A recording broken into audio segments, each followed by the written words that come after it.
If I would have known that you guys would be so concerned with my hair that it would blow up my engagement following my henna hair dye, I would have done it sooner. Exactly 1 month ago, I dyed my hair with henna, an all-natural leaf extract that leaves a very, very gorgeous copper tint on the hair, but that allegedly makes your hair melt or fall off the minute you dye it with another color.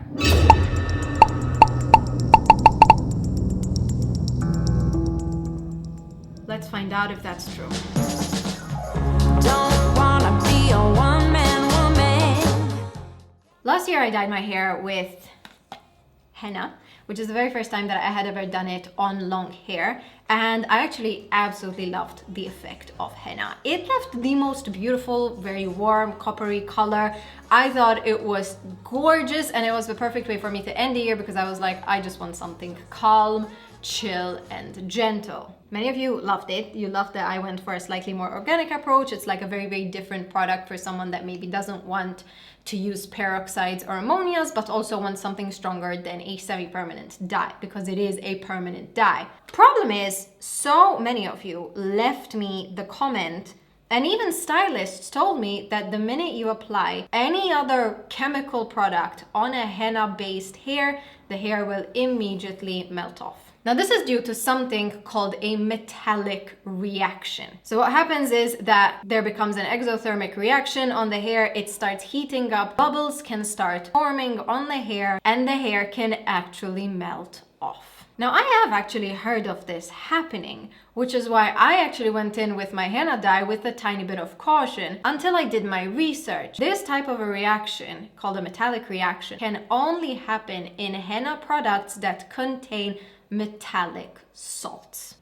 Because the peroxide in the dyes or in the bleach is reacting with the salts found in the henna product, this reaction can happen and it can cause such an intense heat on the hair that it fries off, which is why so many people left such valid, concerning comments on all of my content. I kind of knew this when I applied the henna, which is why I went through an hour-long video call with the head of marketing for the henna brand that I was using at the time to make sure that this contains absolutely zero metallic salts. Here's how you can check on your henna product. Go to the ingredients of your henna, and it can only contain one product, henna leaf powder, or else it'll use its Latin name, Lawsonia inermis leaf powder. You can also kind of see all of these basically. This product does not contain any metallic salts. This is the one that I use, hence I should be fine. That being said, I know that normally I am the type of person that will use the f around and find out motto throughout every single thing in my hair journey, and then I share it with you. However, I think it's high time that I mature, and I understand that some people might not want to around and find out, and you guys might want actual answers. So today we're going to be doing a series of tests on my hair prior to going in with my actual permanent hair color change to see if my hair is actually going to melt off or fry. Hey! Okay, so in cosmetology school or hairdressing school, one of the very first things that you are told is do not take on a client prior to doing something called a series of tests. There are 5 tests that you can do, but one of the ones that is kind of the most important is something called a strand test. It is quite self-explanatory. You take a strand of hair from your client and then you apply the product that you wish or intend to apply onto this strand. It's very simple. Now, because I know my own hair history and I also am fine with around and finding out, I've never done strand tests on myself. I was okay to commit with the hair theory. The reason for it is it's a bit more fun and challenging, but also strand tests can be a bit time consuming. The reality is that you have to cut an actual piece of your hair from your scalp, apply the product on it. We're growing up today. So the first thing that you are going to need for a strand test is elastic bands. These are my favorite. These are from Amazon. I'll link them below. Tape, foils, and a good pair of cutting scissors or cutting shears. Now the premises of a strand test is very simple. You just take a strand of hair and you cut it, but ideally we are a bit more neater with that, so I'm just sectioning my hair. We're going to be cutting a very small amount of hair, but at the end of the day we are still cutting hair. I'm pinning everything away, and then I'm going to select a very small 5mm by 5mm, very small section of hair that I'm going to tie it off with an elastic band. Once it is very, very tightly wrapped, I'm just going to take my cutting scissors and I'm going to cut a couple millimeters above the elastic. And then here's what it looks like once you cut it.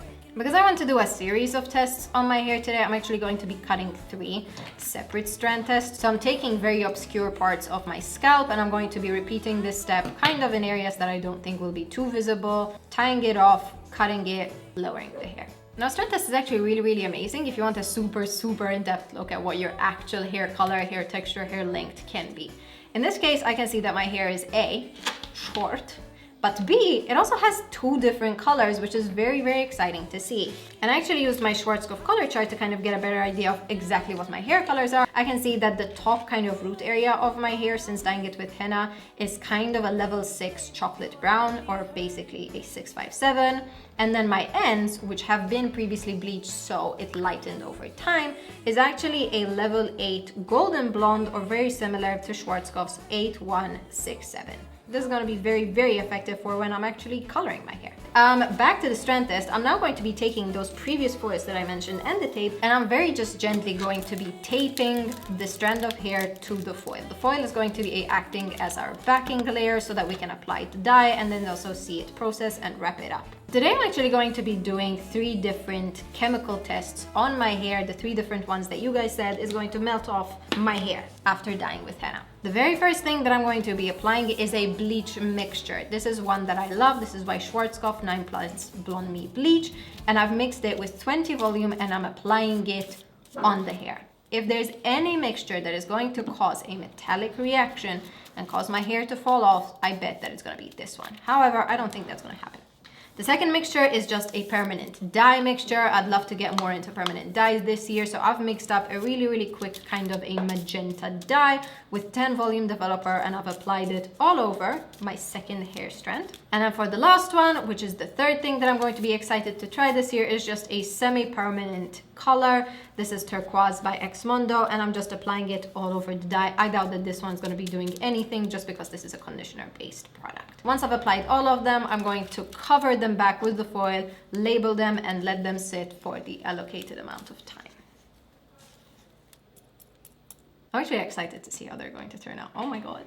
Oh my god. It has been around 20 minutes. Normally, if there's metallic reactions happening, you can kind of tell. First of all, the hair will start smoking. Funnily enough, this actually has happened to me once in my career, and it was terrifying. I had one lady, after I applied the bleach, come in and tell me, she's like, listen, my scalp is burning. And I'm like, listen, that's absolutely normal with bleach. But she's like, no, it's very hot. Like, it's boiling point bleach. And I opened it up and steam literally rose. And it was terrifying and her hair melted a bit. Strand tests, very important. Here's mine. So far, I'm not seeing any smoke. So let's see how it's progressing. This is B for bleach. 20 volume. That looks pretty. No bubbling or smoking yet. You can see exactly where the bleach is lifting over here. It's probably, if this was like a level 6 up here, it's now maybe a level 7, 8. And the ends might have reached a level 9. Seeing it's turning a lovely shade of green. Super interesting. That being said, it looks pretty fine. It needs to stay a bit longer though. I'm intrigued by the green, but otherwise it's pretty much fine. We'll leave this a bit longer though. Let's look at the permanent one.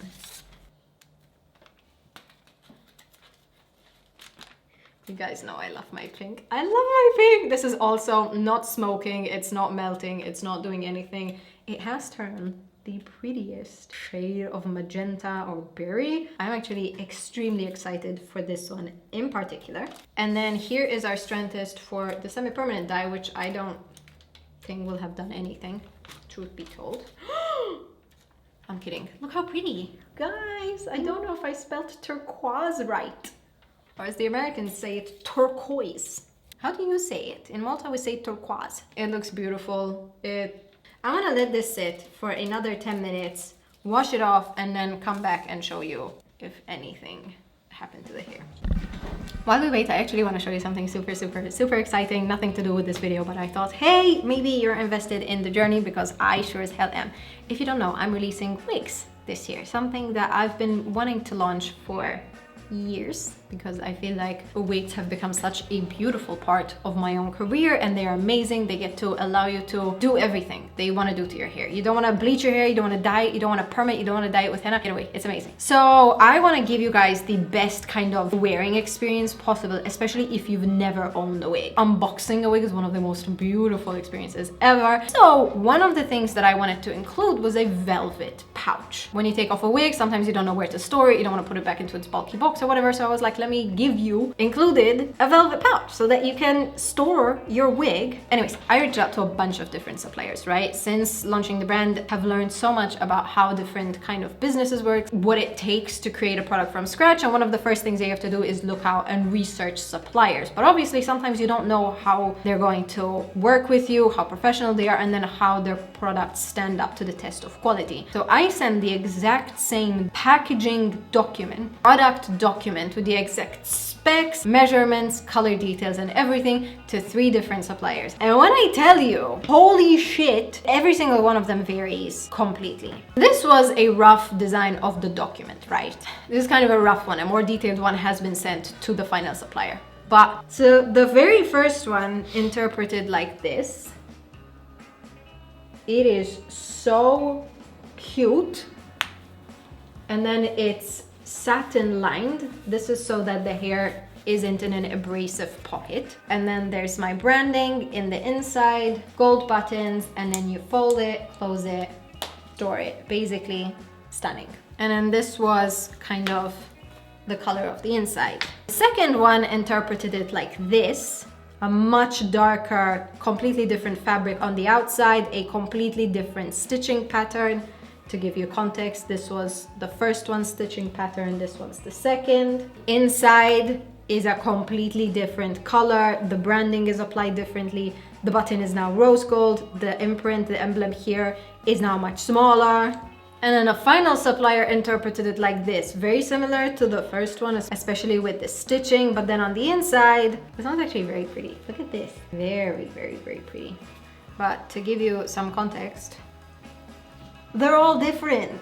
They're all they're all completely different. And I gave them the exact same specs. I have found one of the suppliers and I've made my order with them. I do kind of want you to guess kind of which one I went with, but it blew my mind. It blew my mind just how different suppliers are going to pick up on things, which is why the most important business lesson that I have ever learned, be extremely detailed. Extremely detailed. If you could write a book about your product, write it, like be so specific. Everything that you're leaving up to interpretation, it's going to be interpreted differently. 100%. I didn't specify that my buttons had to be in the middle. I thought it was a given. When folded completely on the line here, the buttons do not line up. Oops. I thought I specified.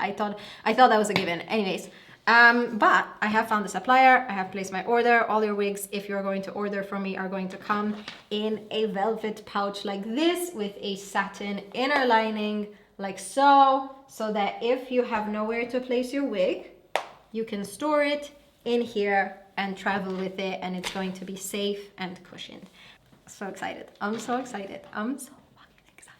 Well, that was enough time, I think. What's it like now? It's not even warm.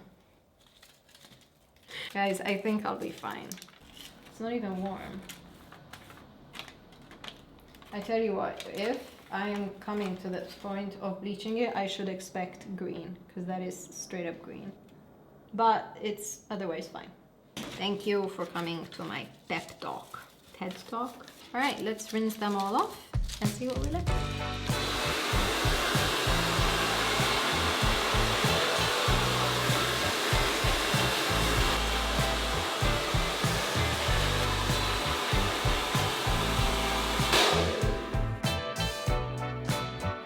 And I present to you fully intact hair. This is the hair that I applied the bleach to. As you can see, it's not pretty. It looks terrible, to be honest. The darker parts of the hair at the very root, that was a level 6, lifted to kind of a level 8. And then the ends are at kind of level 9, but they're terrible. They feel horrible, so I will not be bleaching my hair anytime soon. That being said, absolutely nothing fried off. hair is still fully attached. So I am happy with that. This is then the permanent color dye, also perfectly intact and beautifully colored. It's kind of like a magenta, very red. It's pretty. I might just try it. And then the one that I kind of knew nothing would really happen to it is this one. This is semi-permanent dye in turquoise. Aside from looking pretty like ugly, like bad, because it's not the right base for this color, and it mostly just turned green at the ends and horrible muddy at the top. Aside from that, it's perfectly fine. Mission accomplished.